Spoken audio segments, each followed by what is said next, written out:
Good afternoon guys, कैसे हैं आप सब लोग। तो सोगा के रिवीजन के सेकंड पार्ट में आप लोगों का बहुत बहुत स्वागत एक बार फिर से। मैं मान के चल रहा हूं कि आप लोगों ने जरूर पहला वाला जो पार्ट है उसको देख लिया होगा, और देख लिया होगा तो भाई लाइक और शेयर भी बिल्कुल आप लोगों ने कर दिया होगा। उसमें कहीं पर भी कंजूसी आप लोगों ने नहीं रखी है और टॉपिक आप लोगों को समझ में आ गए होंगे। बराबर। बच्चों, इस रिवीजन के साथ साथ आप लोगों को काफी सारे प्रैक्टिस क्वेश्चंस मैंने ऑलरेडी प्रोवाइड करके रखे हुए हैं, तो उनको जरूर साथ साथ में कर लीजिएगा। बराबर। तो आप लोगों की तैयारी बहुत स्ट्रांग हो जाएगी। आइए रिमेनिंग दो चैप्टर्स के ऊपर बात शुरू करते हैं बहुत फटाफट से। चैप्टर नंबर 3 बहुत जबरदस्त वाला चैप्टर है, transfer of ownership and delivery of the goods. और उसके बाद चैप्टर नंबर 4 हमारा रहेगा अनपेड सेलर का। हाँ बच्चों, हमको पता है कि यहाँ पे प्रॉपर्टी वर्ड हमारा जो है उससे हमारा लेना देना क्या है, कि प्रॉपर्टी का मतलब यहाँ पे है सीधा सीधा ओनरशिप के साथ में। तो passing of property in the goods means passing the absolute legal ownership of the goods, जिसको हम लोग बोलते हैं under a contract of sale from seller to buyer for a price. यानी गुड्स की सेल में ओनरशिप का ट्रांसफर जो है वो सेलर से बायर को जरूर होगा। हमारा इंपॉर्टेंट पॉइंट था, हम लोग जानते हैं अच्छी तरह से। बराबर। और बदले में बायर को सेलर को मिलने वाला है प्राइस, ये भी अपने को पता है। अब एक बहुत कॉमन सी बात आती है, risk prima facie passes with the property, यानी कि गुड्स पे जो रिस्क होती है वो हमेशा प्रॉपर्टी यानी कि ओनरशिप के साथ साथ जाएगी। जो पर्सन गुड्स का ओनर होगा वही उसकी रिस्क को भी बियर करने वाला है। तो the goods remain at the seller risk until the property therein is transfer to the buyer, यानी जब तक ओनरशिप का ट्रांसफर नहीं होता तब तक सारी रिस्क रहेगी सेलर की। और जैसे ही ओनरशिप का ट्रांसफर बायर को हो गया तो गुड्स हमारे जो है वो बायर की रिस्क के ऊपर आ जाएंगे। अभी उसके आगे की रिस्क को वो बियर करेगा, आप लोगों को ध्यान में रखना है। मतलब whosoever is the owner of the goods at the time of loss must bear the loss। तो इंपॉर्टेंट चीज यहाँ पे ये देखनी है कि अगर कोई गुड्स लॉस हो रहा है उस वक्त में गुड्स का ओनर कौन है, मालिक कौन है, वही सारे लॉसेस को बियर करने वाला है। ये हमको ध्यान में रखना है। बराबर। ए बाइज गुड्स फ्रॉम बी, बहुत सीधा सीधा सा हो गया।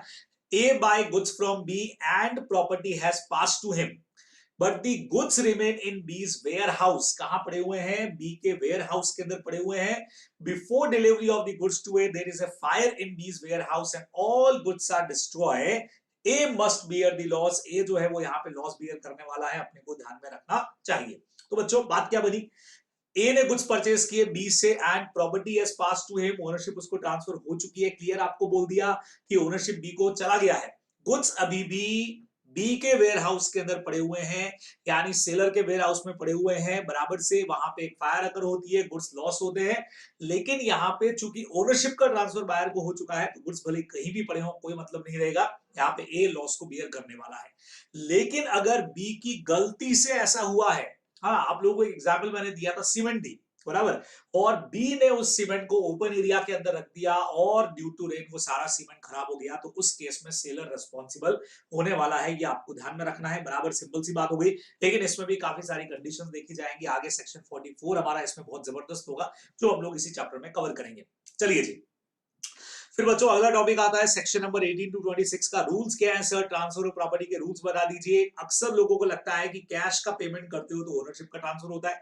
कुछ लोगों को लगता है गुड्स का डिलीवरी होता है तो ओनरशिप का ट्रांसफर होता है। कॉमनली ये दोनों ही चीजें हो सकती हैं, लेकिन लॉ के हिसाब से बात करूं तो लॉ ने कुछ रूल्स बना करके रखे और उन रूल्स के अकॉर्डिंग ही ओनरशिप का ट्रांसफर होता है। कैसे कैसे कैसे, आइए देखते हैं। सबसे पहले अगर आपके पास स्पेसिफिक या सर्टेन गुड्स है जिनको आपने आइडेंटिफाई कर रखा है तो ओनरशिप का ट्रांसफर कैसे होता है। जनरल रूल यह है कि the property passes to the buyer at the time, कौन सा टाइमिंग इन्होंने बोला है देखिएगा, उस टाइम पे ट्रांसफर होगी जब पार्टीज इंटेंड टू पास, यानी जब पार्टीज की डिजायर होगी, जब मर्जी होगी, गुड्स की ओनरशिप का ट्रांसफर हो जाएगा। बराबर। अगर मैं मार्केट से एक चॉकलेट खरीद के ला रहा हूं, चॉकलेट बिल्कुल डिलीवरेबल स्टेट के अंदर है, बिल्कुल रेडी पड़ी है, प्राइस वगैरह सब कुछ उस पर लिखा हुआ है, तो जैसे ही हम कॉन्ट्रैक्ट करेंगे, जैसे हमारा इंटेंशन होगा, उस वक्त ओनरशिप का ट्रांसफर हो जाएगा। ऐसा ही पॉइंट आपका अगला है, if there is no intention. Practically हम लोग खड़े होकर के डिसाइड नहीं करते शॉप के ऊपर कि भैया इसका ओनरशिप कब ट्रांसफर होना चाहिए। ये जनरली तब होता है बच्चों, ये फर्स्ट पॉइंट आपका तब काम में आता है जब आप एक बल्क में गुड्स परचेस कर रहे हो, एक बड़ी कोई डील कर रहे हो, तब सोचना पड़ता है कि भाई ओनरशिप का ट्रांसफर, क्योंकि रिस्क रहती है कि कब करना है। तो अगर कोई इंटेंशन नहीं है तो दो पार्ट में हमने डिवाइड किया। अगर गुड्स डिलीवरेबल स्टेट में है, सर ये क्या होता है बच्चों? डिलीवरेबल स्टेट का मतलब गुड्स एकदम डिलीवरी के लिए रेडी पड़े हैं, है ना, बिल्कुल रेडी है, पैकिंग हो चुका है, प्राइसिंग हो चुका है, वेट मेजरमेंट हो चुका है, इमीडिएटली आप गुड्स को ले जा सकते हैं। These are called deliverable state, और उनमें ओनरशिप का ट्रांसफर उसी वक्त हो जाएगा जैसे ही कॉन्ट्रैक्ट बनेगा, ओनरशिप का ट्रांसफर वहीं पे हो जाएगा। और अगर गुड्स डिलीवरेबल स्टेट में नहीं है तो लेकर के आइए उनको डिलीवरेबल स्टेट के अंदर। सर कैसे लाना है? अभी जो काम मैंने बोला, वेट मेजरमेंट प्राइसिंग, और बायर को नोटिस दीजिए, बायर को इन्फॉर्म करिए। इन्फॉर्म करने का मतलब बायर को ये पता लग चुका है कि गुड्स उसके लिए रेडी हो चुके हैं, तो ओनरशिप का ट्रांसफर उसको वहां पे हो जाएगा। सिंपल सा एक एग्जांपल देखो, stock of wheat was sold at an agreed price per quintal, the wheat was weighted by the seller. बच्चों समझना, अच्छा एग्जांपल है। For ascertainment of the price, a part of the wheat, एक wheat का जो एक part है उसका वेट कर दिया गया है, माप ले लिया गया है, प्राइसिंग भी कर दी होगी और कैरिड बाय द बायर, और बायर उसको लेके भी चला गया है, बराबर। लेकिन रिमेनिंग पार्ट जो है वो फ्लड की वजह से सारा का सारा बह गया, तो अब हमने कहा भैया लॉस किसका? तो बच्चों ओनरशिप, जो गुड्स बायर लेके गया उसकी ओनरशिप उसको चली गई, जो नहीं लेकर के गया उसकी ओनरशिप नहीं गई। तो जो बचा हुआ गुड्स है, जो लेके गया वो तो गया वहां से, बराबर, जो बचा हुआ गुड्स है वो सेलर की ही प्रॉपर्टी मानी जाएगी, क्योंकि अब तक सेलर ने उस पर ये जो काम हमने कहा था ये नहीं किया, और ये जब तक नहीं करोगे तब तक ओनरशिप का ट्रांसफर नहीं होगा। तो क्या लिखा हुआ? Reminder should be borne by the seller since the property in the reminder has not pass because the required weighting was not done. तो बहुत सिंपल है कि अगर गुड्स डिलीवरी के लिए रेडी हो तो जैसे ही कॉन्ट्रैक्ट करोगे ओनरशिप का ट्रांसफर हो जाएगा। डिलीवरी के लिए रेडी नहीं है तो डिलीवरेबल स्टेट में लाना पड़ेगा उनको, और उसके बाद में ही जाकर के ओनरशिप का ट्रांसफर होगा, उससे पहले नहीं होगा। ये आप लोग को ध्यान में रखना है। Now passing of property in case of uncertain goods. Sir uncertain goods वो हुए जिनका अभी तक अनआइडेंटिफाई है, बड़ा सा एक लॉट पड़ा हुआ है, तो आप लोग जानते हो उस वक्त तक ओनरशिप का ट्रांसफर नहीं हो सकता जब तक गुड्स का असर्टेनमेंट नहीं कर दिया जाए, जब तक आइडेंटिफाई नहीं कर दिया जाए। आइडेंटिफाई करने को ही हम कहते हैं आगे जाके फॉर असर्टेनमेंट, गुड्स को अप्रोप्रिएट करना पड़ेगा, यानी आपको सिलेक्ट करना पड़ेगा, समझिएगा, है ना। सर ये अप्रोप्रिएशन का मतलब क्या है? बच्चों अगला पैराग्राफ इसी के लिए, और मैं आपको बताता हूं एग्जाम के हिसाब से पहला इंपॉर्टेंट पॉइंट आपका ये हो सकता है बच्चों, अप्रोप्रिएशन ऑफ गुड्स को समझाने के लिए कहा जा सकता है। एग्जाम के हिसाब से इंपॉर्टेंट पॉइंट है, पक्के से पढ़ के जाना, छोड़ना मत। Appropriation of goods involve, clear बोल दिया, selection of the goods, goods को सिलेक्ट करना, गुड्स को चूज करना, बराबर, और चूज करोगे तभी तो गुड्स आइडेंटिफाई होंगे। with the intention of using them in performance of the contract with the mutual consent of the seller and buyer, seller और बायर की म्यूचुअल कंसेंट से, बराबर। जब गुड्स को किसी कॉन्ट्रैक्ट में एक बड़े लॉट में से अनअसर्टेन में से सेलेक्ट कर लिया जाता है तो उसको हम बोलते हैं एप्रोप्रिएशन ऑफ गुड्स, और इसी से गुड्स होते हैं असर्टेन। लेकिन इसके कुछ रूल्स हैं, आइए देखते हैं। सबसे पहला, the goods should confirm the description and quantity state in the contract. बच्चों कॉन्ट्रैक्ट में जैसा डिस्क्रिप्शन दिया है, जैसी क्वालिटी डिसाइड की है वैसा होना चाहिए। गुड्स डिलीवरेबल स्टेट में ले आना चाहिए आपको। एप्रोप्रिएशन यानी सिलेक्शन करेगा कौन? सेलर खुद कर सकता है बायर की मर्जी से, बराबर। सेलर को बायर ने बोल दिया आप सेलेक्ट करके भेज दो, या बायर खुद भी चूज कर सकता है सेलर की मर्जी से, कुछ भी हो सकता है। ये जो कंसेंट आएगी बायर या सेलर की, वो एक्सप्रेस या इंप्लाइड हो सकती है, अपना पुराना पॉइंट है। और ये कंसेंट एप्रोप्रिएशन के पहले या बाद में ले सकते हो। बच्चों शॉप पे हम जाते हैं तो हम खुद ही सेलेक्ट करके बोल देते हैं भाई साहब ये गुड्स हमको चाहिए, है ना। कई बार शॉपकीपर हमारी तरफ से सेलेक्ट करके देता, अच्छा आपको ये गुड्स चाहिए, ये वाला पीस आप ले जाइए, और हम उसको कंसेंट दे देते हैं। तो कुछ भी हो सकता है। एप्रोप्रिएशन एग्जाम के हिसाब से इंपॉर्टेंट है। A seller is deemed to have appropriated where he deliver the goods to the buyer। बच्चों समझना, नॉर्मली हम एप्रोप्रिएट कब मान सकते हैं कि गुड्स एप्रोप्रिएटेड हो गए? अगर मान लीजिए गुड्स किसी और सिटी में या कहीं बाहर भेजने हैं, और आपने या तो उसको बायर को डिलीवर कर दिया है, या करियर वाले को डिलीवर कर दिया है, या किसी और बंदे को दिया, पर्पस था कि गुड्स बायर को ट्रांसमिट हो जाए, वहां से चले जाए, तो इसका मतलब क्या निकलता है? सेलेक्ट हो गया ना, बराबर। क्या कहते हो भाई? सपोज करो मैंने एक शॉपकीपर को बोला कि यार मुझे एक अच्छा सा टीवी भिजवा दे, बराबर। उसने कहा ठीक है। फिर मैंने उसको वापस फोन किया कि यार वो टीवी का क्या हुआ? तो उसने बोला टीवी भिजवा दिया है। तो भिजवाने का मतलब क्या होता है बच्चों? फिर अब सोचो कितना अजीब लगेगा, आपने उसको पूछूंगा अच्छा भिजवा दिया, सेलेक्ट किया कि नहीं किया? अरे सर सेलेक्ट हो गया तभी तो भिजवाया होगा ना। तो जब बच्चों डिलीवर कर दिया जाए, या तो बायर को ही या करियर वाले को, ट्रांसपोर्ट वाले को, तो इसका मतलब ये समझ जाना चाहिए आपको कि गुड्स आपके लिए सेलेक्ट हो चुके हैं, सेलेक्ट हुए होंगे तभी तो भेजा होगा, सिलेक्शन हो चुका है उनका, ये अपने को ध्यान में रखना है। तो एप्रोप्रिएशन बोले तो selection of the goods exam के हिसाब से मोस्ट इंपोर्टेंट है बच्चों, पढ़ करके जाना मतलब जाना। चलिए जी, सेक्शन 24 क्या कहता है? Rules regarding passing of property. Passing of property अभी अभी मैंने आपको बोला, sale in which the buyer may return the goods within the reasonable time. Yes बच्चों, अप्रूवल बेसिस पे, और एक goods on approval basis accounts के अंदर आप इसको पढ़ के आते हो, और आप लोग जानते हो कि अप्रूवल बेसिस को हम लोग कहते हैं सेल ऑन रिटर्न बेसिस भी, बराबर। और इसमें आप बायर को एक रीजनेबल टाइम देते हो गुड्स को रिटर्न करने के लिए। इसमें ओनरशिप का ट्रांसफर कैसे होता होगा, इसके लिए बच्चों यहाँ पे कुछ वेज आपको दिए गए हैं। उन वेज को देखो। सबसे पहले सपोज करो कि मैंने आपको गुड्स दिया और आपको 4 डेज के लिए मैंने गुड्स दिए कि 4 दिन में हाँ या ना में जो भी कुछ हो बता देना। तो सबसे पहला आपने गुड्स को एक्सेप्ट कर लिया है, बराबर। आपने मुझे इंफॉर्मेशन भिजवा दिया कि गुड्स आपने रख लिया, किसी और को बेच दिए, तो कहानी खत्म हो गई, बराबर।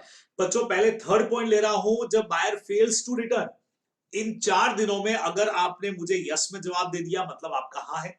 इन 4 दिनों में आपका नो रिप्लाई आया, आपने कोई जवाब ही नहीं दिया मुझे, तो भी मैं मान लूंगा कि गुड्स आपने रख लिए हैं। उसके अलावा बच्चों point, buyer makes the return of goods impossible. Goods के साथ कुछ ऐसा हो गया कि अभी किसी को अभी रिटर्न करना पॉसिबल नहीं है। सपोज करिए ये सेकंड पॉइंट से मैच करेगा, आपने उनको सेल कर दिया या किसी को प्लेज के ऊपर दे दिया और अभी गुड्स वापस से रिटर्न करना पॉसिबल नहीं है, तो इसका मतलब है कि गुड्स आपने रख लिए। सेकंड पॉइंट इसी का है, तो आप फोर्थ नहीं भी लिखेंगे तो चलेगा। द बायर में adopt the goods by doing something. कल भी मैंने आपको कहा था कि कॉन्ट्रैक्ट कैंसिल करने का आपके पास में अगर राइट है वो तभी मिलता है आपको जब तक आपने उस गुड्स के ऊपर कोई एक्शन नहीं लिया हो ना। एक्शन मतलब अडॉप्ट करने वाला एक्शन। कल अपन ने पढ़ा था कि सर कंडीशन को वारंटी कब ट्रीट करते हैं। आप कंडीशन ब्रेक होने पे कॉन्ट्रैक्ट कैंसिल कर सकते थे, लेकिन आपने उन गुड्स के साथ कुछ ऐसा कर दिया जिससे लॉ को लग रहा है कि आप ही के गुड्स है। आपने उनको प्लेज कर दिया, गिफ्ट कर दिया, सेल कर दिया, मतलब खुद के थे तो किया ना, कॉन्ट्रैक्ट कैंसिल क्यों नहीं किया।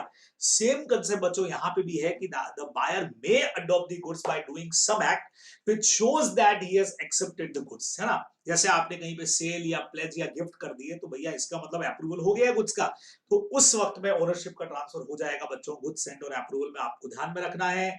अगला पॉइंट अगेन एग्जाम के हिसाब से इंपॉर्टेंट टिक मार्क कर रहा हूं मैं, reservation of right of disposal. बहुत जोरदार चीज है, एग्जाम के हिसाब से सुपर इंपॉर्टेंट, पढ़ के जाइएगा। The seller may like to retain the ownership of the goods until the price is paid. The seller like to retain the ownership.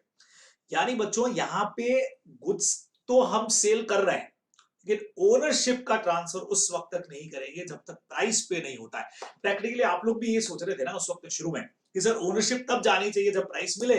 तो हमने कहा कि अगर पार्टीज चाहे तो ऐसा कर सकते हैं, सेलर ये इंपोज कर सकता है कंडीशन को कि भाई गुड्स तुझे बेच रहा हूं लेकिन ओनरशिप तू अभी लेके जा बोले गुड्स को, लेकिन ये गुड्स का मालिक तू तब तक नहीं बनेगा भाई जब तक मेरा पैसा मुझे पे नहीं कर देता। तो A agree to sell certain goods to B. One of the condition of the contract of sale was that buyer must pay the price before the delivery of the goods. भाई हमने पहले ही ऐसी कंडीशन लगा दी थी आपके सामने। क्या condition लगा दी थी कि गुड्स का पेमेंट करोगे तो ओनरशिप का ट्रांसफर होगा बॉस, नहीं तो नहीं होने वाला है, बराबर।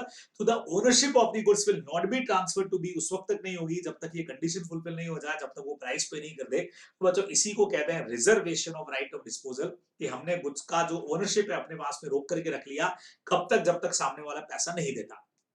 अब ऐसा कैसे कर सकते हैं अपन, बराबर। और तरीके क्या है, तो हमने कहा रिजर्वेशन के लॉ ने 2 तरीके बना करके दिए और बहुत सिंपल दिए। पहला तरीका गुड्स ही मत दो उसको, बेटा गुड्स ले जाना है तो तभी ले जाना जब पहले पैसा ला के रख फिर गुड्स को लेके जाना, बराबर।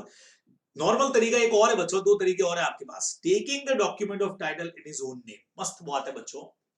द गुड्स आर शिप और delivered to the railway for carriage. Goods तो भिजवा दो, भिजवा दो रेलवे में, रखवा दो, शिपिंग करवा दो गुड्स की, कोई टेंशन नहीं है। लेकिन जो बच्चों document of title first chapter में पढ़ा था ना, बिल ऑफ लीडिंग या रेलवे रिसिप्ट, वो सेलर खुद के या खुद के एजेंट के नाम से बनवा दे, बराबर। मैंने आपको कहा था कि हमारा गुड्स जो है वो एक्सपोर्ट होता है लंदन। मैंने आपको कहा था मेरे फादर का बिजनेस है, हम लोग यहाँ से गुड्स सेंड करते थे, बराबर। तो हमने क्या किया कि गुड्स यहाँ से जो सेंड किए लंदन के अंदर, तो लंदन में हमारा जो एजेंट है, हमारा जो एम्प्लॉय है, हमने उसके नाम से बिल ऑफ लीडिंग बनवाया, डायरेक्ट बायर के नाम से नहीं बनवाया। अब बायर को हमने बोला भाई साहब पैसा पे कर दो, गुड्स आपके नाम पे डॉक्यूमेंट ट्रांसफर हो जाएंगे। डॉक्यूमेंट ट्रांसफर होते हैं आपको पता ही है, बराबर, अपन पढ़ चुके हैं पहले ही। तो ये करके हम बायर को प्रेशराइज कर सकते हैं कि देख बेटा गुड्स तेरे सामने पड़े हुए हैं, लेकिन अगर चाहिए तो डॉक्यूमेंट ऑफ टाइटल लगेगा और वो हमारे नाम पे है, अगर तुम्हारे नाम पे चाहिए पैसा पे कर दो, ले जाओ, कहानी खत्म हो जाएगी। ये एक तरीका है। दूसरा तरीका बच्चों एक और होता है कि ये जो डॉक्यूमेंट ऑफ टाइटल भेज रहे हो ना, इसके साथ में बिल्स ऑफ एक्सचेंज अटैच कर दो, एक ही बात होगी। तो अपने आप से हो गया कि सामने वाला बिल्स ऑफ एक्सचेंज को फिल करे, भरे, अप्रूव करे या पेमेंट करे, तभी ओनरशिप ट्रांसफर होगी, ये कंडीशन उसमें डाल दी जाती है। जैसे यहां कंडीशन डाली वैसे वहां पे भी कंडीशन डाल दिया। The seller draws a bill on the buyer for the price and send him the bills of exchange together with the bill of lading or railway receipt to secure acceptance or payment, है ना।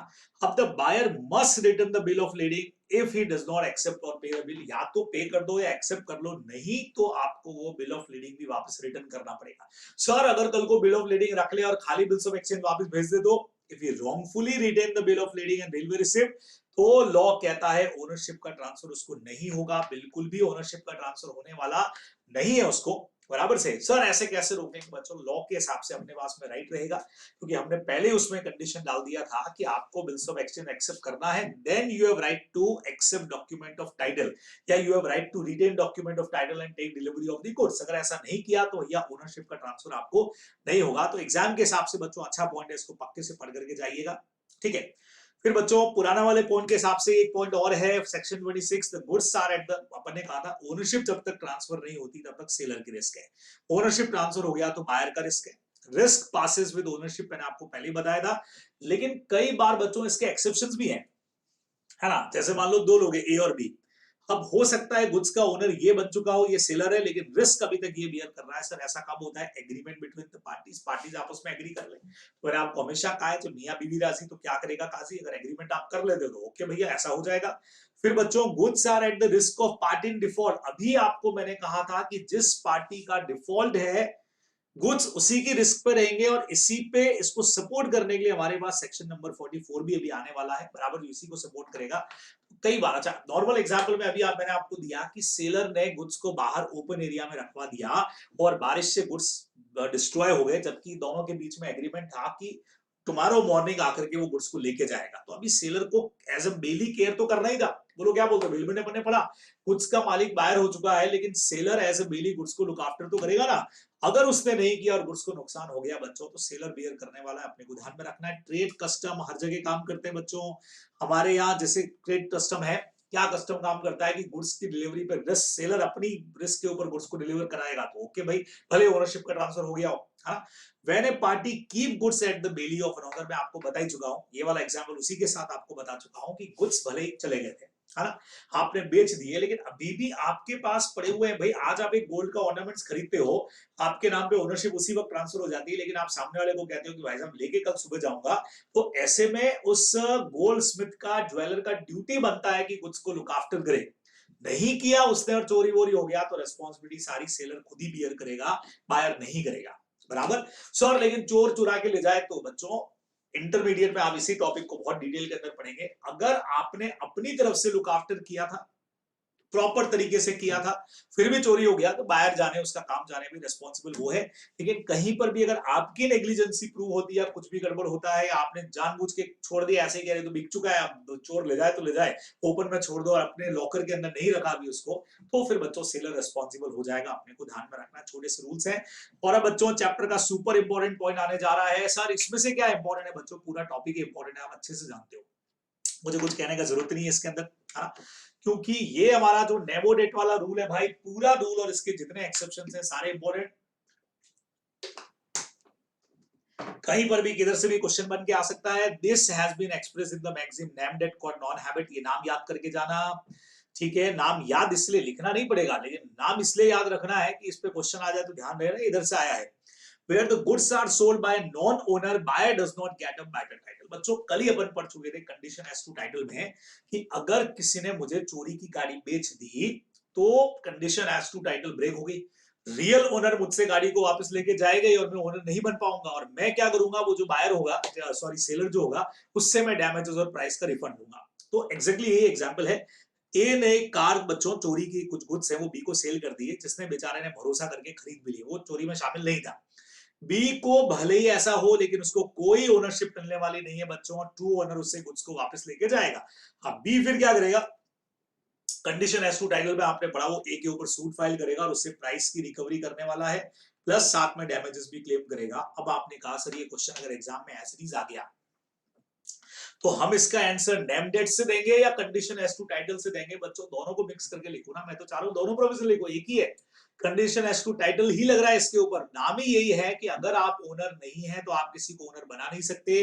चोरी की चीजें बिक जाए तो जो खरीदने वाला है उसको ओनरशिप कभी भी नहीं मिलेगी, यही रूल में लिखा है। और ये आया ही इसलिए है क्योंकि कंडीशन एज टू टाइटल वहां पे हमारी अप्लाई होती है। चलिए जी, लेकिन बच्चों इसके भरपूर एक्सेप्शंस हमारे पास में। In the following cases a non owner can convey better title to the bona fide purchaser of the goods for value. चलिए जी, अब देखते हैं बच्चों इसमें चक्कर क्या है। सबसे पहला पॉइंट आया बच्चों सेल बाय मर्केंटाइल एजेंट, और बच्चों सारे पॉइंट सुपर हिट है। अब एक्सेप्शन का मतलब एक बंदा जो ओनर नहीं है लेकिन गुड्स को बेचे तो खरीदने वाला ओनर बन जाएगा, बराबर। Sale made by mercantile agent, बच्चों सर मर्केंटाइल एजेंट क्या होता है, चैप्टर नंबर फर्स्ट को जाके वापस रिवाइज कर लो, मैंने रिवीजन कराया है। एजेंट का मतलब आपको बताया मैंने, बराबर। Sale by mercantile agent of the goods for document of title would pass a good title to the buyer। बच्चों बहुत सीधा सा है, मैं प्रिंसिपल हूं, एक बंदा मेरा एजेंट है, आप मेरे एजेंट हो, मैंने आपको गुड्स दिए, मेरी कंसेंट से दिया और बोला आगे जाके बेचो, तो आप भले ही नॉन ओनर हो लेकिन चूंकि मेरी कंसेंट से बेच रहे हो तो वो सेल वैलिड होगी, बराबर। If he was in possession of the goods, agent के पोजीशन में है गुड्स या डॉक्यूमेंट्स, कंसेंट है मेरी, और आप सेल कर रहे हो क्योंकि आप मेरे एजेंट हो, और सबसे बड़ी बात बच्चों खरीदने वाले ने गुड फेथ में परचेस किया है, उसको अच्छे से पता है कि आप मेरे एजेंट हो, मेरे कहने से माल बेच रहे हो, पूरा आपने भरोसा किया है। लेकिन सर यहां तो ये लिखा है no notice of the fact that seller has no authority. Sir लेकिन सेलर को तो अथॉरिटी है ना यहाँ पे। इसको, इस लाइन को समझने के लिए बच्चों आपको ये एग्जाम्पल मेरे साथ समझना पड़ेगा। पर्टिकुलर इस लाइन को समझने के लिए मैंने सारे एग्जाम्पल इस बार यहाँ पे रखे हैं रिवीजन नोट्स के अंदर भी, क्योंकि बिना एग्जाम्पल आपको टॉपिक समझ नहीं आने वाले, बराबर। और एग्जाम में लिखने के लिए भी काम आएगा।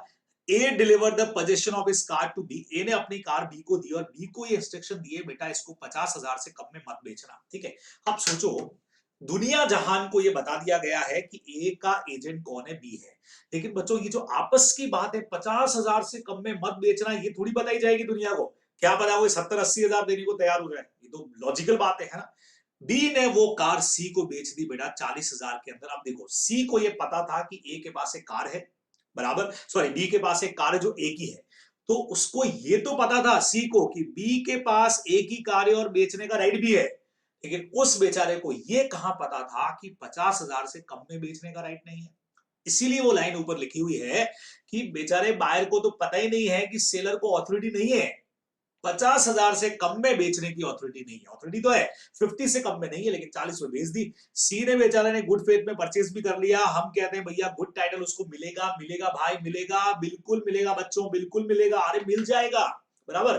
Because he bought the car in good faith from the agent, तो ओनरशिप मिल जाएगी। सर सेलर को नुकसान हो गया 10,000 का, बेटा एजेंट को पकड़ेंगे ना अपन, रिकवर करने के लिए काय को टेंशन ले दो, एजेंट से हम रिकवर कर लेंगे, टेंशन लेने का नहीं। ये आप लोग को इधर ध्यान में रखना चाहिए। तो first point super hit point है बच्चों, जबरदस्त वाला पॉइंट है। और मेरे ख्याल से अपना वो जो क्वेश्चन था ना, कल अपन एक क्वेश्चन देख रहे थे, आई थिंक वो भी इसी पे होना चाहिए। एक बार में वो कल वाला क्वेश्चन आई थिंक आरटीपी का था, ये वाला इसी का था क्या, देखें। यस बच्चों, same question by same question. J the owner of a Fiat car wants to sell his car. बच्चों देखना क्वेश्चन इस बार की आरटीपी का है आपके। For this purpose he hand over the car to P a mercantile agent, है ना, sale at the price of not less than 50,000 JNP, बराबर। The agent sells the car for ₹40,000 to A, 40 में बेच दिया बच्चों। सेम एग्जांपल छपा हुआ है। Who buys the car in good faith without notice of the fraud, उसको पता ही नहीं था बेचारे को 50 की चीज 50 बोला था, इसने मुझे 40 में बेचा है। और पी जो है अपना बच्चों एजेंट, उसने पैसा मिस अप्रोप्रिएट भी कर दिया, मतलब लेके भाग गए बेचारे, जे को कुछ मिला ही नहीं। नाउ जे जो है वो ए पर केस कर देता है कि मेरा कार मुझे वापस करो। बच्चों क्या कहते हो, बिल्कुल भी होने वाला नहीं है। उसको बोलो बेटा ऐसा नहीं होता है।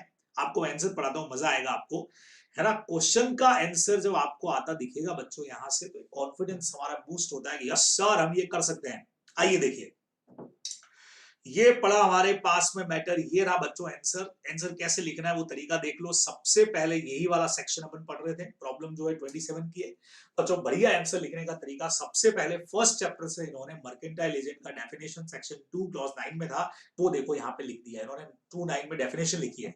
फिर उन्होंने ये वाला पॉइंट लिखा जो अभी अपन ने पढ़ा कि अगर बायर गुड्स मर्केंटाइल एजेंट से परचेस करता है तो गुड टाइटल मिलेंगे। वही कंडीशंस बच्चों, उसके पोजीशन में है, उसको सेल करने का राइट है, बायर ने बेचा, ने गुड फेथ में परचेस किया और उसको पता ही नहीं था, नो अथॉरिटी टू सेल वाला पॉइंट। हमारे सारे पॉइंट्स आ गए। और पॉइंट्स आने के बाद बच्चों final answer, in the instant case P agent was in position the car with J's consent, है ना। A the buyer therefore obtain a good title, और जे उस पर केस करके उससे कार रिकवर नहीं कर सकता है। यही मैं आपको भी बता रहा था बच्चों, आपको ध्यान में रखना है। तो बढ़िया सा क्वेश्चन भी इसके ऊपर है, जरूर करिए। सेल बाय जॉइंट ओनर बहुत सिंपल है। When the joint owner is in sole possession of the goods and he sell them to a person who buys in good faith. बच्चों बहुत सीधा सा है, the buyer get a valid title to the goods. और इसके ऊपर मैंने class में एक बहुत धांसू एग्जांपल दिया हुआ है। मैंने आपको कहा था कि गौरव सर और मेरे पास में एक वॉच है बराबर, और वो वॉच जो है वो हम दोनों की कॉमन वॉच है, हम उसको जॉइंट ओनर है, लेकिन मेरे हाथ में ज्यादातर आपको लगी हुई दिखती है, क्योंकि हम दोनों ने आपस की कंसेंट से ये रखा हुआ है कि भाई दिन दिन में वॉच में लगाऊंगा, रात रात में वो लगाएंगे। अब चूंकि आपको दिख रहा है वॉच मेरी और मैं मालिक हूं, मैंने आपको वॉच सेल कर दी बच्चों, आप उसके ओनर बन जाओगे। भले ही जॉइंट ओनर कोई और था, लेकिन मेरे पोजीशन में मैंने सेल कर दिया, जबकि मेरे पास पूरा सेल करने का राइट नहीं था, तब भी खरीदने वाले ने गुड फेथ में अगर परचेस किया, उसको ओनरशिप जाएगी। बस उसको अगर ये पता है बच्चों कि ये तुम्हारी जॉइंट है, तो फिर गुड फेथ नहीं होगा, तो राइट्स नहीं मिलने वाले। अदरवाइज लॉ कहता है राइट्स मिल जाएंगे। गौरव सर मुझ पे केस करके जो भी पैसा वैसा होगा लेते रहेंगे, कहानी खत्म हो गई, सिंपल सा है बच्चों। एस्ट्रोपल वाला पॉइंट तो भी आप बहुत अच्छे से जानते हो, टाइटल बाय एस्ट्रोपल, है ना, जहां एस्ट्रोपल के राइट्स आपको मिलते हैं स्टॉप टू डिनाई।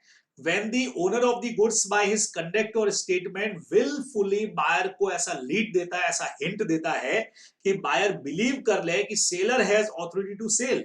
बच्चों एक बंदा गुड्स का ओनर है, एक बंदा गुड्स का सेलर है, और एक बायर है, मतलब ओनर सेल नहीं कर रहा, सेल कोई और कर रहा है, लेकिन ओनर ऐसा हिंट दे रहा है बायर को कि जो बेच रहा है वही मालिक है और उसको बेचने का राइट है।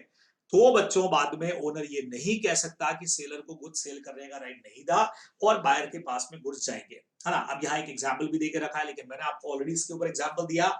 मैं एक जगह पे हूं और मैं वहां पे कहता हूं भाई अमित नाम का एक पर्सन, और मैं कहता हूं अमित जो है वो मेरा मोबाइल मेरे सामने मेरी बगैर कंसेंट के बेच रहा है। बच्चों अमित ऐसा कर रहा है, मैं वहीं पे प्रेजेंट हूं और मैं इस पर किसी तरह का कोई रिएक्शन नहीं दे रहा हूं, मतलब मैं बायर को ये हिंट दे रहा हूं एक तरह से कि भाई मेरा इस मोबाइल से लेना देना है नहीं, ये आदमी मालिक होगा और ये बेच रहा है।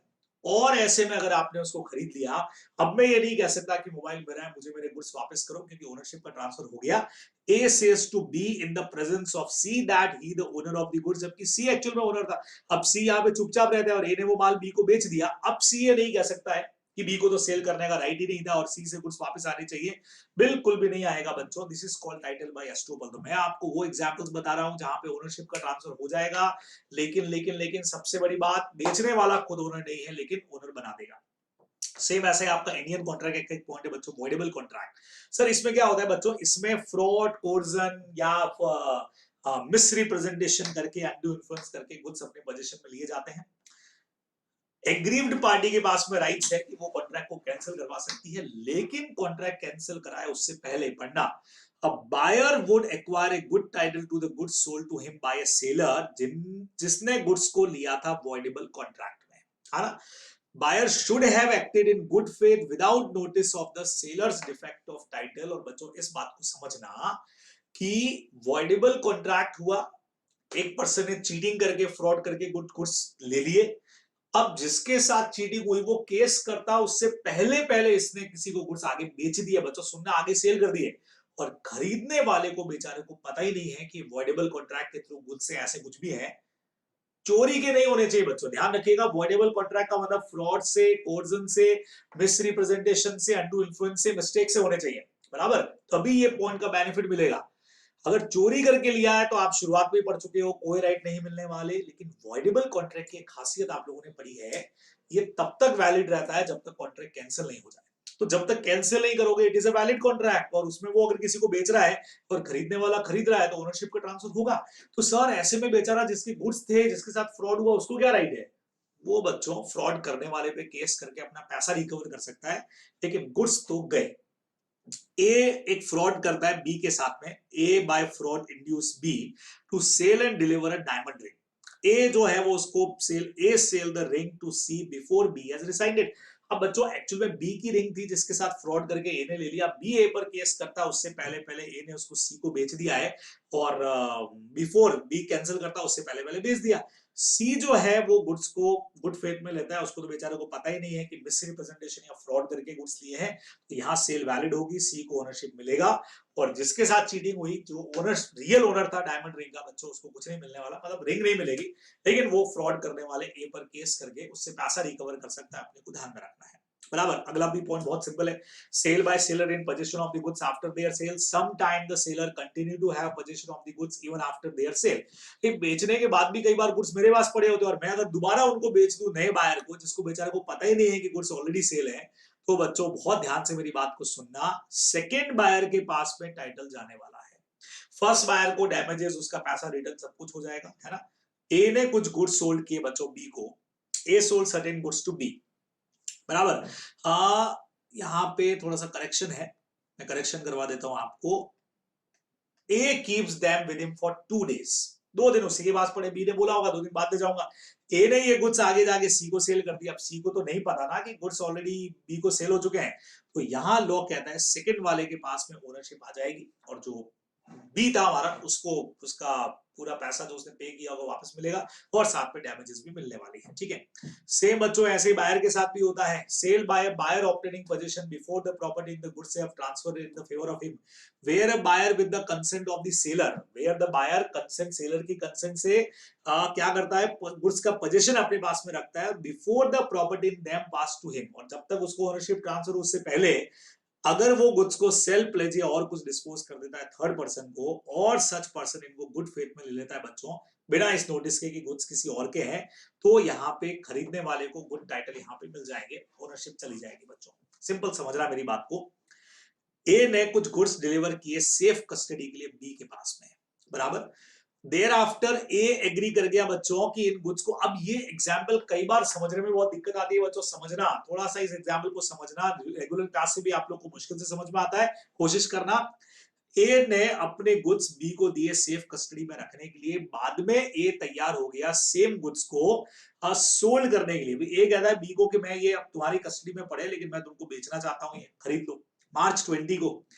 लेकिन बच्चों बी उसमें से ऑलरेडी सी को कुछ गुड्स 10 मार्च को बेच चुका था। सबसे बढ़िया बात समझो, सी को यहाँ पे गुड टाइटल मिल गए, भले ही बी के पास में उस वक्त नहीं थे, लेकिन ऐसा क्यों हुआ वो समझो।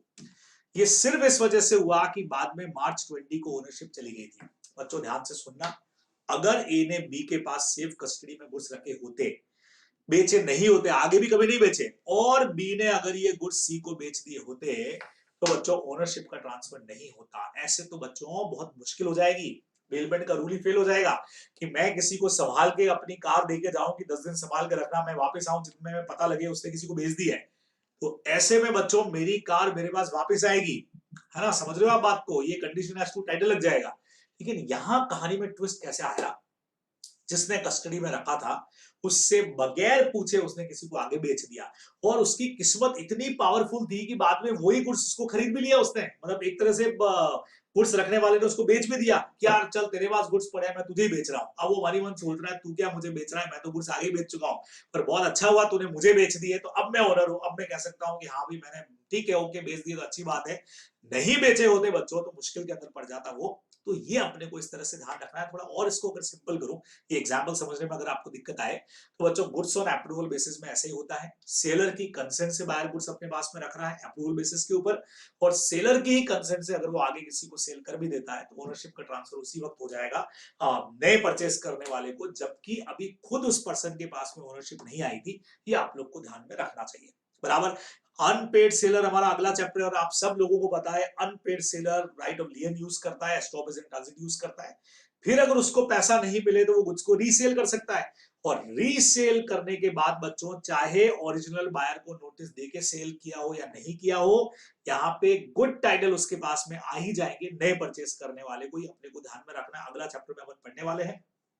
फिर कुछ और कंडीशन है बच्चों, ऑफिशियल रिसीवर या लिक्विडेटर, कोई कंपनी बंद हो रही है, दिवालिया हो गई, इंसॉल्वेंट हो गई, उसकी सारी प्रॉपर्टी कोर्ट के अपॉइंटेड पर्सन के पास चलेगी और वो मार्केट में सेल करेगा, खरीदने वाले को टाइटल अच्छे मिलेंगे, भले ही बेचने वाले के पास नहीं थे, मालिक थोड़ी था वो।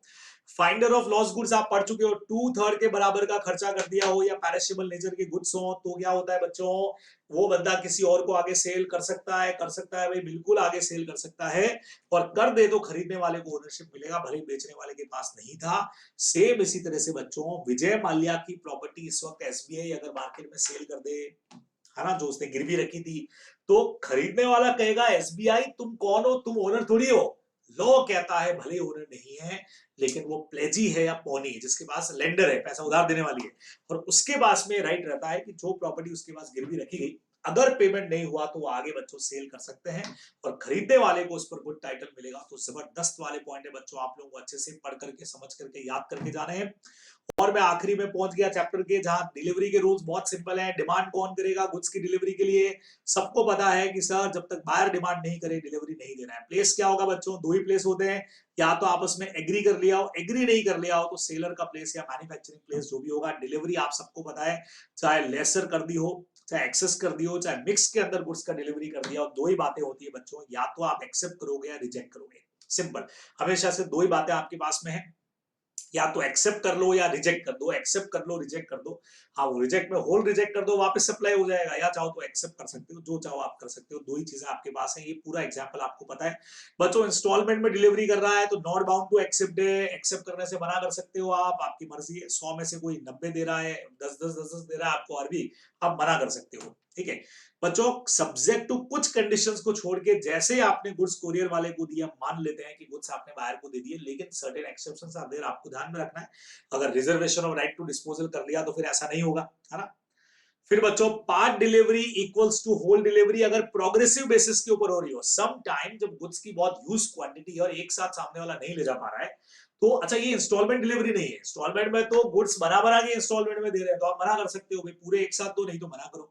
या गुड्स तो ऑलरेडी रेडी है लेकिन ह्यूज क्वांटिटी है, तो आप कुछ पार्ट अभी ले गए, कुछ पार्ट बाद में ले गए, तो इस केस में part delivery equals to whole delivery मान दी जाएगी और बच्चों पूरी का ओनरशिप ट्रांसफर हो जाएगा, है ना। इंस्टॉलमेंट डिलीवरी अगर आप एक्सेप्ट कर भी लेते हो तो 100 पीस में से अगर 10 पीस अभी आपके पास गए तो ओनरशिप 10 की जाएगी, पूरे 100 की नहीं जाएगी। लेकिन पार्ट डिलीवरी के अंदर चूंकि 100 पीस रेडी पड़े हैं, 90 अभी आप ले गए, 10 सुबह ले जाओगे, या कोई रीजन की वजह से ऐसा हो रहा है, तो पूरे 100 की ओनरशिप बायर को ट्रांसफर हो जाएगी, अपने को ध्यान रखना है। डिलीवरी का टाइम या तो स्पेसिफाइड टाइम को डिसाइड कर लो, नहीं तो रीजनेबल टाइम जो सिचुएशन के हिसाब से होता है। एक्सपेंसेस बच्चों, डिलीवरी के एक्सपेंसेस, गुड्स को डिलीवरेबल स्टेट में लाने के लिए पैकेजिंग, वेटिंग का खर्चा सेलर बियर करेगा, लेकिन डिलीवरी एक्सेप्ट करने का रास्ते का खर्चा बायर बियर करेगा बच्चों। लेकिन एक चीज हमेशा ध्यान रखिएगा, ये सारी चीजें बायर और सेलर के आपस के एग्रीमेंट्स के ऊपर है, इसको चाहे तो चेंज भी कर सकते हैं। गुड्स अगर बच्चों थर्ड पार्टी के पोजीशन के पास में, तो एक्नॉलेज करवा लो ना अपना कंस्ट्रक्टिव डिलीवरी वाला सेम पॉइंट है। टेंडर कब करोगे, डिलीवरी के लिए बोलोगे कब, कौन से 9 बजे सुबह फोन करोगे, 10 बजे करोगे, 11 बजे करोगे, डिलीवरी कर दो भैया, रीजनेबल आवर में कर दो ना बच्चों, सिंपल सी बात है। अच्छा, रास्ते में अगर गुड्स दूर जा रहे हैं और लॉस इन ट्रांजिट हो गया तो कौन बियर करेगा बच्चों? जनरली अपने यहाँ पे बायर बियर करता है। रूल यही है कि ट्रांजिट का जो भी लॉस होगा बायर बियर करेगा, लेकिन ये भी सब्जेक्ट टू कॉन्ट्रैक्ट है। आपस में चाहे तो सेलर बोल सकता है कि गुड्स मेरी रिस्क पे डिलीवर करूंगा एक्स्ट्रा सर्विसेज है। और बच्चों, बायर ने अगर गुड्स को पहले एग्जामिन किया हो, नहीं भी किया हो, कुछ भी हो, जब डिलीवरी होगी तो उसको गुड्स को एग्जामिन करने का राइट अपने को देना ही पड़ेगा। आप लोग ध्यान रखोगे बराबर। अच्छा, डिस्टेंस प्लेस पे हमने गुड्स भेज दिए, है ना। तो कब हम ये मान ले कि सामने वाले ने गुड्स का डिलीवरी एक्सेप्ट कर लिया है? कब ऐसा माने? सबसे पहला बच्चों, वो इंटीमेट कर दे सेलर को कि हाँ भाई मैंने गुड्स को रख लिया है, बराबर। या गुड्स को किसी को सेल या प्लेज कर दे तो भी मान लेंगे, या एक रीजनेबल टाइम तक उसने गुड्स को रिजेक्ट नहीं किया, वापस भी नहीं किया, कुछ बोला भी नहीं, तो मान लेंगे कि गुड्स उसने एक्सेप्ट कर ही लिए होंगे। और अगर बच्चों बायर यहाँ पे गुड्स को अगर रिजेक्ट करता है किसी वजह से, जैसे हमने कहा था हमने 100 मांगे, आपने 110 भिजवा दिए, तो हम रिजेक्ट कर रहे हैं रिमेनिंग 10, तो सेंड करने की रेस्पॉन्सिबिलिटी हमारी नहीं है। बायर की सिर्फ ड्यूटी इतनी बनती है बच्चों, सेलर को इन्फॉर्म कर दे कि भैया गुड्स हम 10 रिजेक्ट कर रहे हैं तो मंगवा लो। और अगर हमको कह रहे हो भेजने के लिए तो हम भेज देंगे, लेकिन एक्सपेंसेस बच्चों सारे सेलर ही बियर करेगा, बायर बियर नहीं करेगा। ये आप लोगों को ध्यान में रखना चाहिए। चलिए जी बच्चों, most important section, most important section है सेक्शन 44।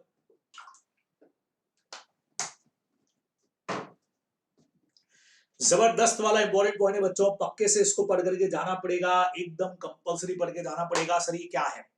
लाइबिलिटी ऑफ बायर है बच्चों, बायर अगर डिलीवरी लेने से मना कर दे, समझना बढ़िया पॉइंट है। क्लियर बोला बच्चों कि where the seller is ready, बच्चों सेलर तैयार है, and willing to deliver the goods, deliver करने को तैयार है, और रिक्वेस्ट करता है बायर को टू टेक डिलीवरी, कि भैया डिलीवरी ले लो, और बायर उसका डिलीवरी एक रीजनेबल टाइम में नहीं लेता है, then he is liable to the seller. अब अगर गुड्स को कोई भी लॉस हुआ, नुकसान हुआ, कुछ भी हुआ, तो बच्चों उसके लिए रेस्पॉन्सिबल बायर होगा। सेलर उसे बकायदा रीजनेबल चार्ज और कस्टडी का पैसा भी लेगा, ध्यान रखिएगा। और गुड्स को कुछ भी नुकसान पहुंचा तो रेस्पॉन्सिबिलिटी बायर की बनेगी, सेलर की बनने वाली नहीं है ना। स्टार्टिंग में हमने पढ़ा था कि गुड्स की ओनरशिप ट्रांसफर एक बार हो जाए तो बायर रेस्पॉन्सिबल है, लेकिन फिर भी सेलर की एज ए डेली ड्यूटी बनती है कि लुक आफ्टर करे। लेकिन सेक्शन 44 बच्चों पुराना, दोनों एग्जाम्पल में फर्क है। वहां मैंने कहा था दोनों ने म्यूचुअली एग्री किया था कि कल सुबह गुड्स को लेकर के जाएंगे, सेलर ने भी एग्री किया, बायर ने भी एग्री किया।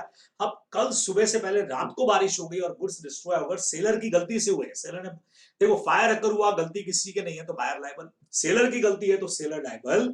और बच्चों इसके लिए मैं आपको एक बहुत बढ़िया सा क्वेश्चन दिखाना चाह रहा हूं। आइए आपको मैं क्वेश्चन दिखाता हूं बच्चों यहाँ पे। हाँ जी, ये देखिएगा मेरे साथ एक क्वेश्चन है, बढ़िया सा क्वेश्चन है मेरे पास में। इस क्वेश्चन को मैं चाह रहा हूं आप लोग देखें, नहीं आरटीपी का क्वेश्चन नहीं, ये देखिए, चलिए मैं आपको यहां से दिखाता हूं। यस बच्चों, ये क्वेश्चन यहाँ पे देखिएगा, बढ़िया सा क्वेश्चन है, फिफ्थ वाला। Mr. G sold some goods to Mr. H for certain price by issue of an invoice, but payment in respect of the same was not received on that date. कोई बात नहीं है, बराबर good cell किए हैं और certain price पे कर दिया है, पेमेंट अभी तक पूरा आया नहीं है। The goods were packed and laying in the godown of G, pack किया हुआ पड़ा, आइडेंटिफाई असर्टेन हो चुका है। गुड्स H के एजेंट ने एक्सेप्ट भी कर लिया बच्चों, और उसको लग भी गया ऑर्डर में, मतलब बायर को नोटिस हो चुका है, ओनरशिप गई। Later on the dues of the cash was settle, बाद में जो भी ड्यू बचा हुआ है वो कैश में सेटल होना है। जस्ट आफ्टर रिसीविंग कैश, अब बाकी बचा हुआ कैश भी आ गया। मिस्टर जी ने, जो सेलर है, उसने बायर को क्या बोला है कि goods should be taken away from his godown, कि आप गुड्स मेरे यहां से ले जाओ, to enable him to store other goods purchase. मैंने, अब सेलर कह रहा है सर मेरा कुछ और गुड्स आने वाला है, आप ये यहां से ले जाओ ताकि मैं अपना गुड्स वहां पे रख सकूं। आफ्टर वन डे, एक दिन पूरा बात को निकल गया, Mister H did not take delivery of the goods, H goods का डिलीवरी लेकर के नहीं गया, बराबर। Mister G kept the goods out of the godown, Mister G ने क्या किया, उन गुड्स को गोडाउन के बाहर ओपन स्पेस के अंदर रख दिया है, और बारिश की वजह से गुड्स खराब हो गए बच्चों। अब ये क्वेश्चन पढ़ते ही आपके दिमाग में आएगा जी की गलती, जी की गलती है सर, सेलर की गलती है सर, सेलर को आपने एग्जांपल दिया था ना क्लास में, ओपन एरिया में नहीं रखना, इसने रख दिया सर, जी की गलती है। और बच्चों क्वेश्चन को समझो, referring to the provision of SOGA, analyze the above situation and decide who will be held responsible for the above damages. Will your answer be different अगर dues were not settled in cash and are still pending? अगर settle नहीं होता और अभी तक pending होता तब भी क्या होता? बच्चों बहुत सीधा सीधा सा कंसेप्ट है, मेरे साथ आंसर पढ़ना। ये जाएगा सेक्शन 44 से, क्योंकि सेलर की गलती नहीं है। When the same section 44 बच्चों, सेलर ने बायर को बता दिया था कि भैया गुड्स लेके जाओ, मुझे यहाँ पे दूसरे गुड्स रखने हैं, और एक दिन पूरा वेट भी कर लिया बच्चों, जो एक रीजनेबल टाइम होता है। और उसके बाद अगर नेग्लिजेंसी है तो बायर की गलती है। देखो क्लियर, रिस्क वाला पॉइंट भी हमने लिख दिया, the property in the goods और beneficial interest in the goods passes to the buyer at appointment of time depending upon ascertainment, appropriation and delivery. Risk of loss prima facie तो ownership के साथ ही जाती है, गुड्स सेलर की risk पे उस वक्त तक रहेंगे जब तक ओनरशिप का ट्रांसफर नहीं होता है, नहीं तो फिर बायर की रिस्क पे जाएंगे, भले डिलीवरी हो या नहीं। In the given case, Mr. G has already intimated to buyer, Mr. H, that he wanted to store some other goods and thus Mr. H should take the delivery, और अपने godown से हटा देना चाहिए था जी के गोडाउन से। तो जो भी लॉस या डैमेज होगी बच्चों, वो एच बियर करेगा, और इससे कोई फर्क नहीं पड़ेगा कि पेमेंट हुआ हो या नहीं हुआ हो, क्योंकि ओनरशिप का ट्रांसफर तो जैसे ही उसके एजेंट ने गुड्स चेक किए, ओनरशिप का ट्रांसफर हो गया, आपको नोटिस हो गया ना, वेट मेजरमेंट सब कुछ हो गया और नोटिस भी हो गया बायर को। अब सारी रिस्पॉन्सिबिलिटी बच्चों बायर की होगी। तो ये बहुत खास क्वेश्चन है, यहाँ पे आप लोगों को ध्यान में रखना चाहिए। स्पेसिफिकली मैं बोलूंगा कि आप इन चीजों को ध्यान में रख के जाएं, एग्जाम के हिसाब से मोस्ट इंपॉर्टेंट सेक्शन है, इसको पक्के से आपको पढ़ करके जाना चाहिए। चलिए जी, आखिरी टॉपिक में बच्चों हम लोग पहुंच चुके हैं। जैसा कि आप लोग देख रहे हो यहाँ पे लास्ट टॉपिक मेरे पास आ चुका है, लास्ट टॉपिक मेरे पास आ चुका है, और लास्ट टॉपिक मेरे पास कौन सा आ चुका है, अनपेड सेलर मेरे लास्ट टॉपिक के अंदर कवर है बच्चों। आइए इसको फटाफट से कर लेते हैं, और एग्जाम के हिसाब से सारी चीजें हमारी इंपॉर्टेंट है ही है, तो आइए बात करना शुरू करते हैं इसके ऊपर।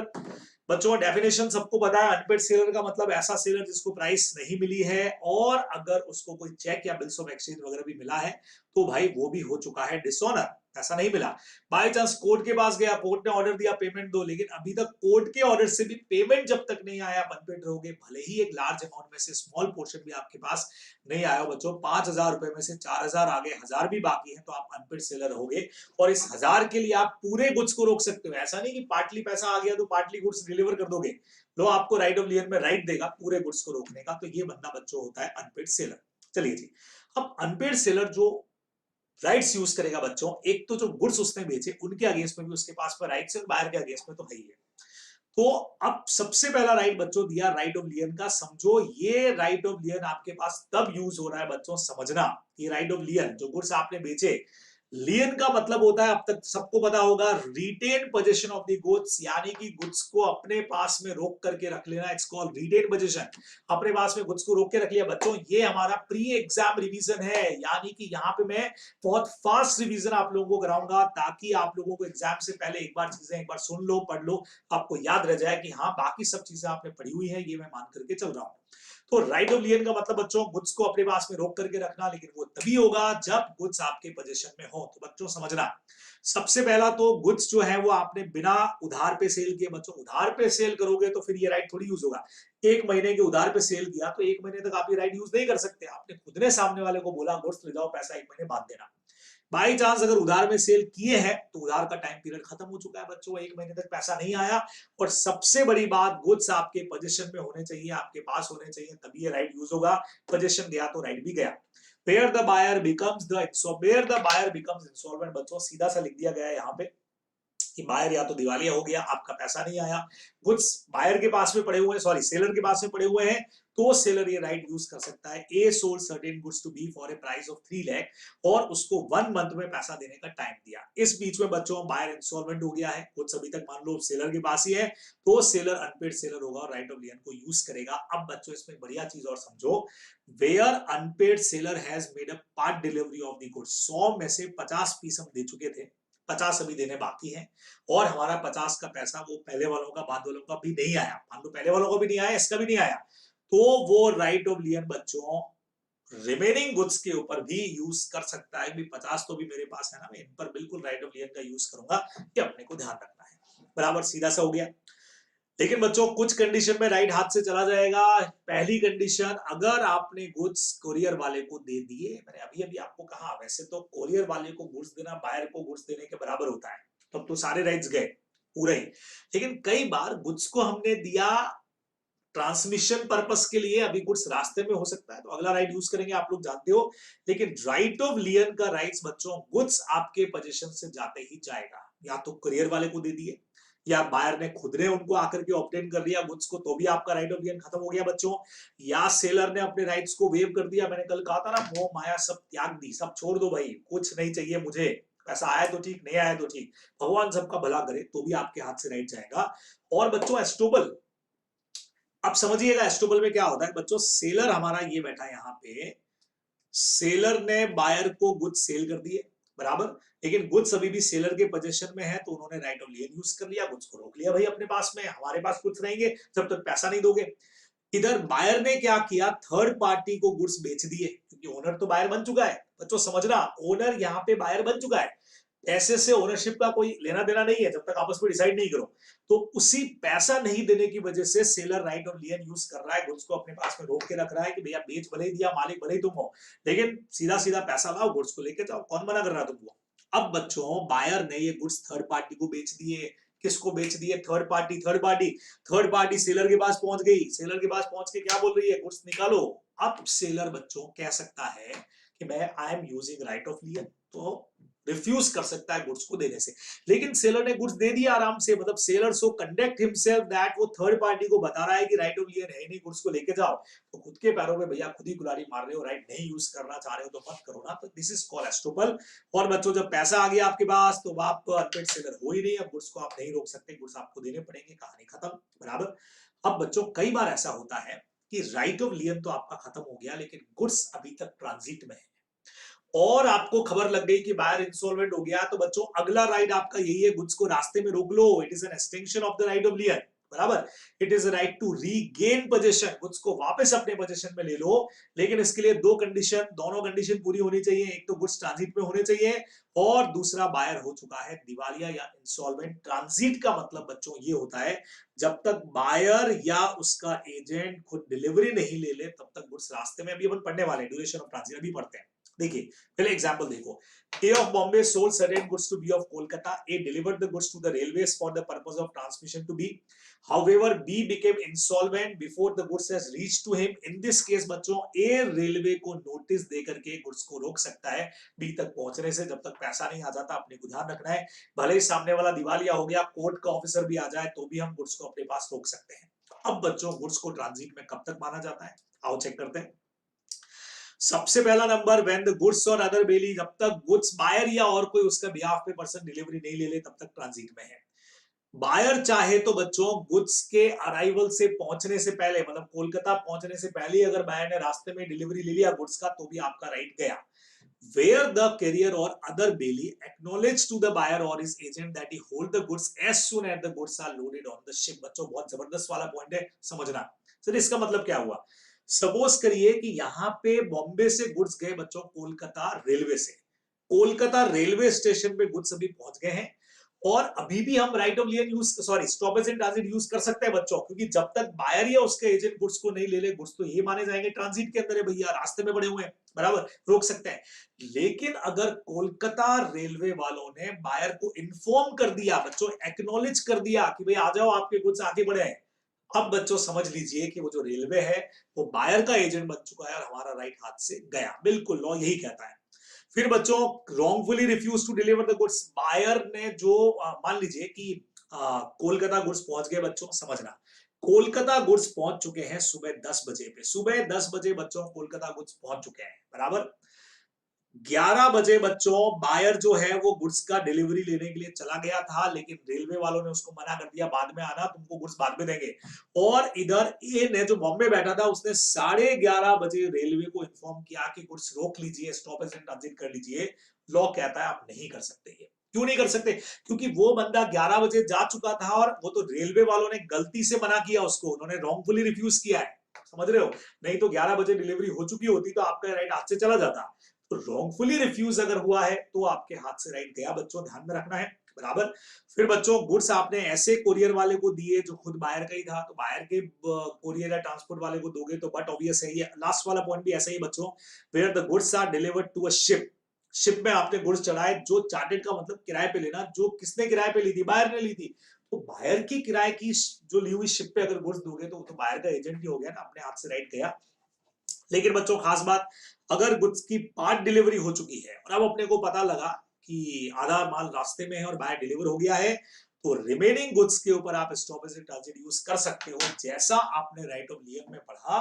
रिमेनिंग गुड्स पे अपन बिल्कुल स्टॉपेज एंड ट्रांजिट को यूज कर सकते हैं, अपने को ध्यान में रखना है।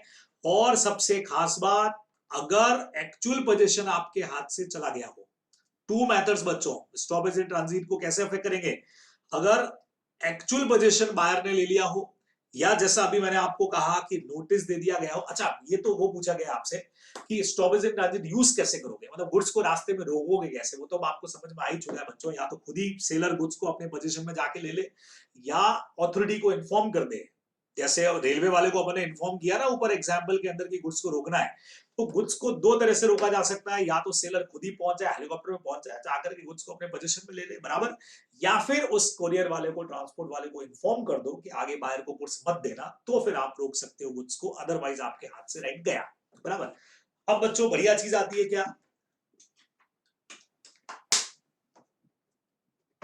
अगली बढ़िया चीज आपके पास में आई कि राइट टू रीसेल। सर ये क्या चीज है बच्चों, जब ये दोनों राइट्स यूज करोगे, चाहे राइट ऑफ लियन और स्टॉपेज एंड ट्रांजिट, तो गुड्स आपके पास वापस आ गए। अब वापस आ गए तो उनका करना क्या है, हम एक बढ़िया काम करेंगे, बायर को नोटिस देंगे कि भैया गुड्स परचेस करना हो तो कर ले, नहीं तो हम इसको और किसी को बेचेंगे, उस बेचने में अगर फायदा हुआ, अगर उस बेचने में हमको कुछ फायदा वायदा हुआ तो भैया हम ही रखेंगे, तुमको क्यों दे, नुकसान हुआ तो हम तुमसे रिकवर कर लेंगे बच्चों, ऐसा किया जा सकता है। लेकिन लेकिन लेकिन समझिएगा, दो तरह के गुड्स हो गए बच्चों, perishable, non perishable. Perishable goods के अंदर बायर फॉल्स टू, अगर buyer fails to pay the price with in reasonable time, तो सेलर बगैर रीसेल किए बेच देगा बच्चों।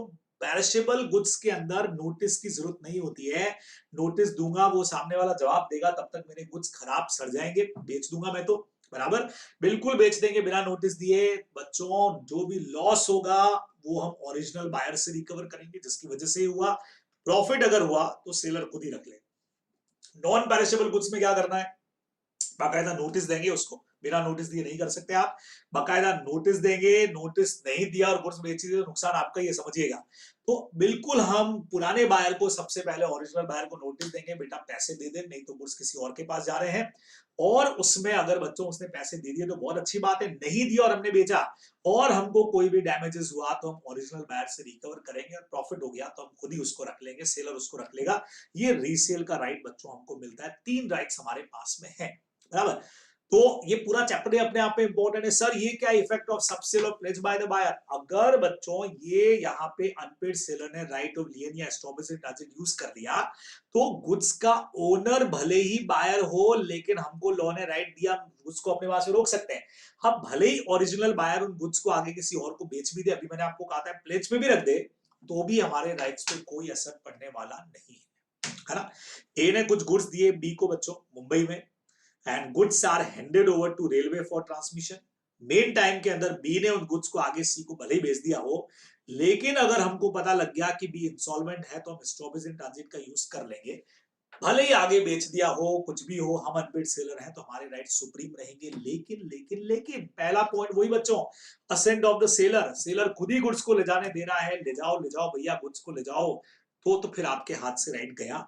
और बच्चों सबसे खतरनाक काम, अगर सेलर ने बायर को डॉक्यूमेंट ऑफ टाइटल ट्रांसफर कर दिए हैं, पहले ही दे दिए हैं उसके नाम से ही, और वो डॉक्यूमेंट ऑफ टाइटल बायर ने किसी थर्ड पार्टी को दे दिए, तो अब आपके हाथ से ये राइट जो थे ना गुड्स को रिटेन करने का, स्टॉपेज इन ट्रांजिट का, वो सारा गया।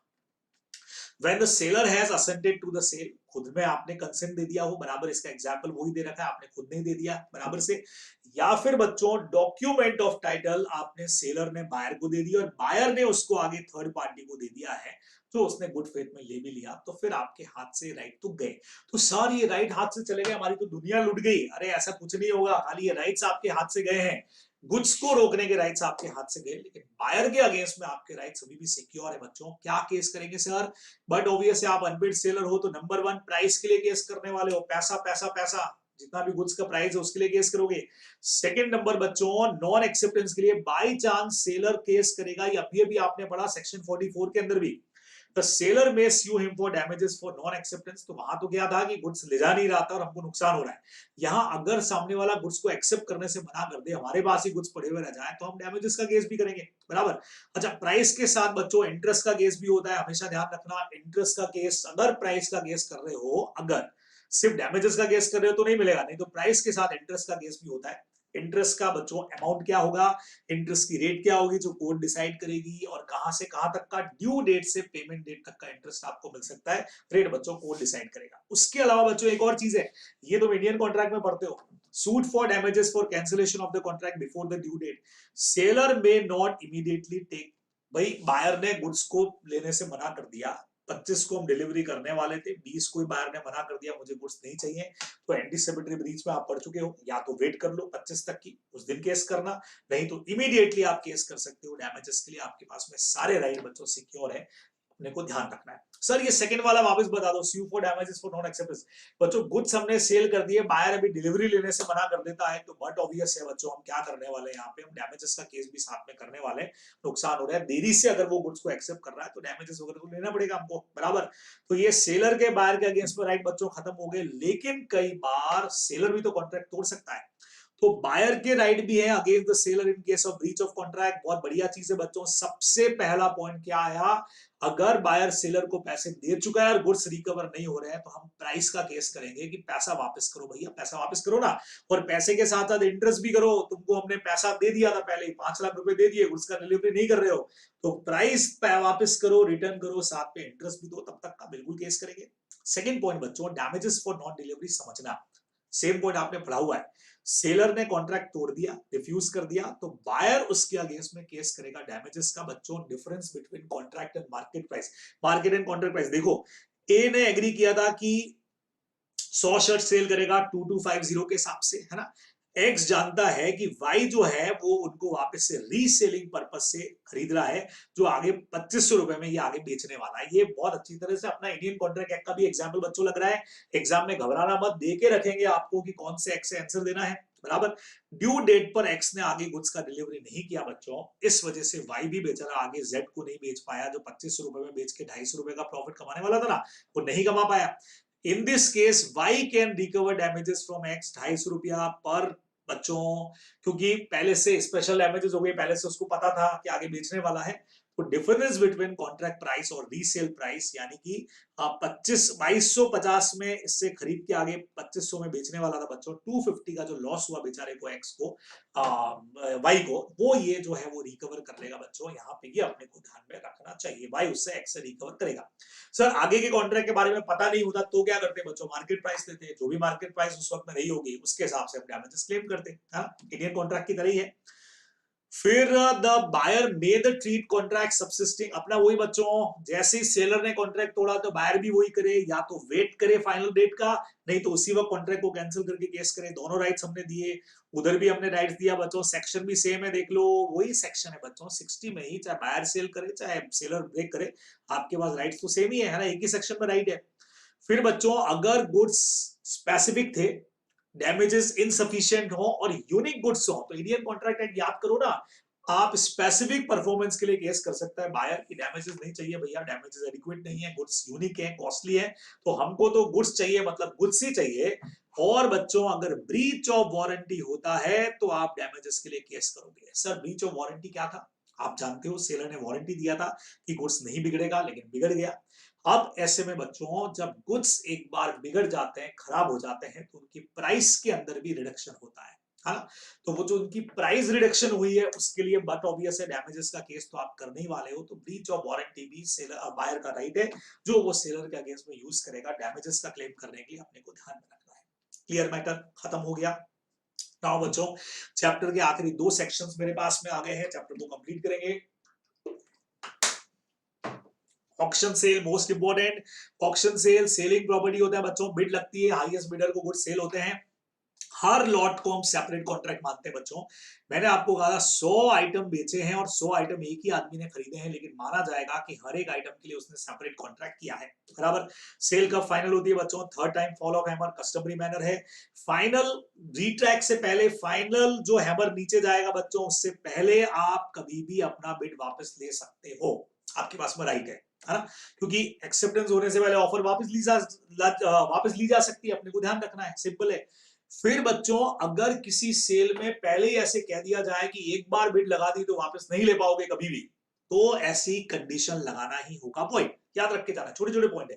अच्छा कई बार बिड में बच्चों ये हो जाता है कि अगर बिड में पार्ट लेना है तो you have to deposit some security amount, deposit करना पड़ेगा।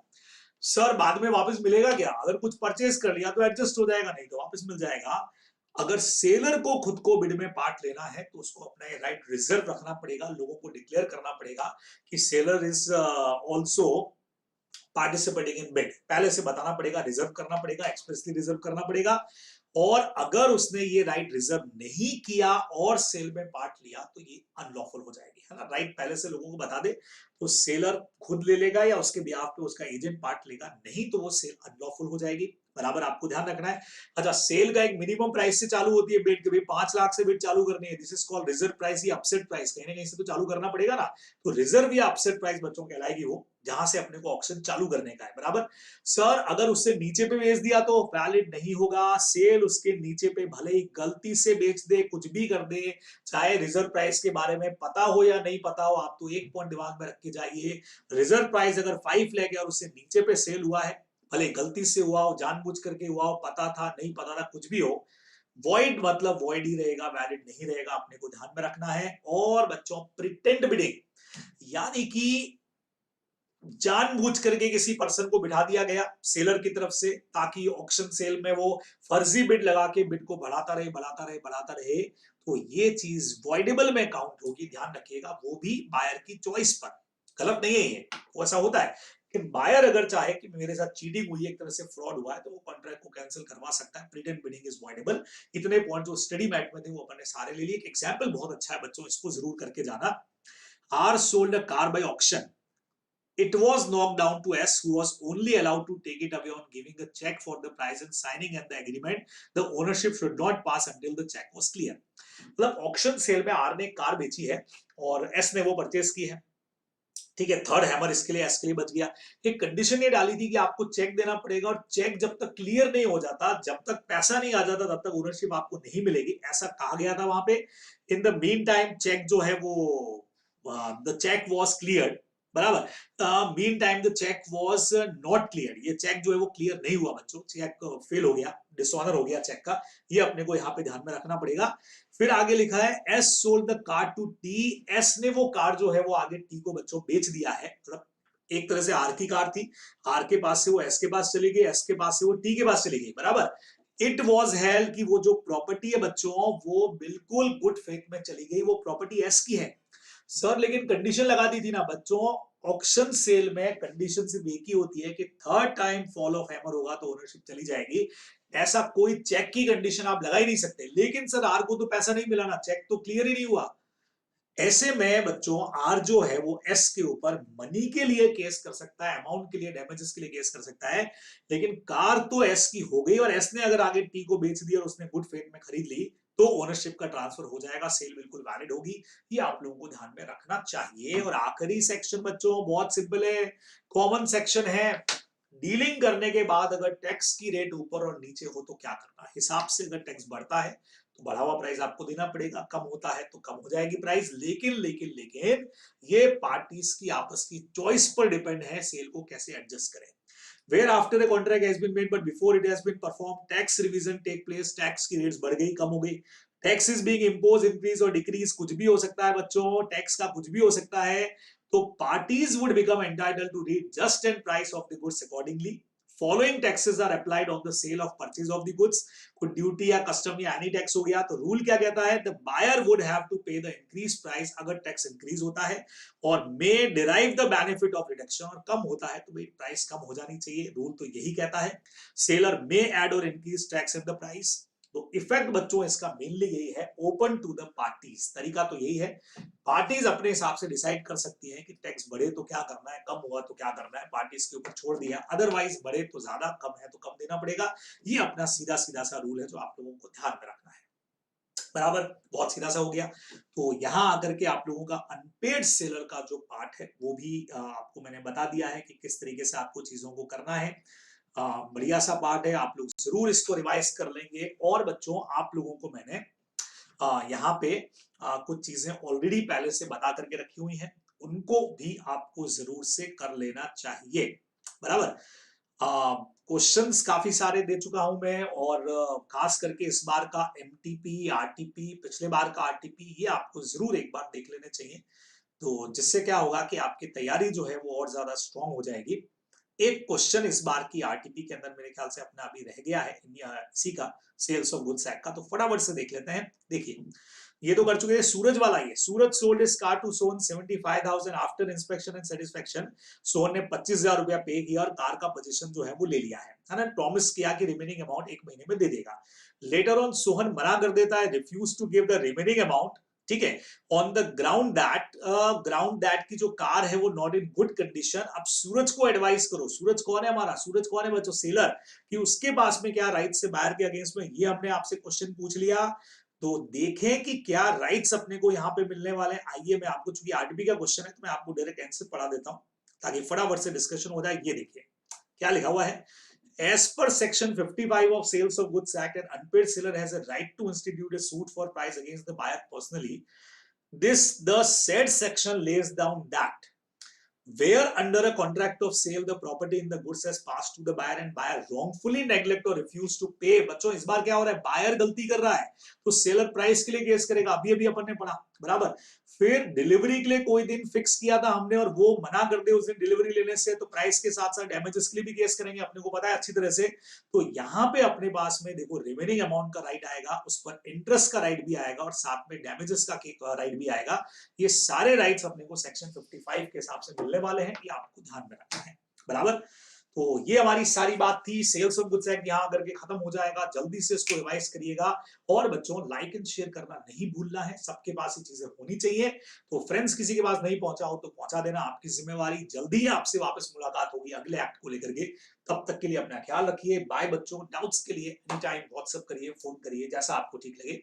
Bye bye.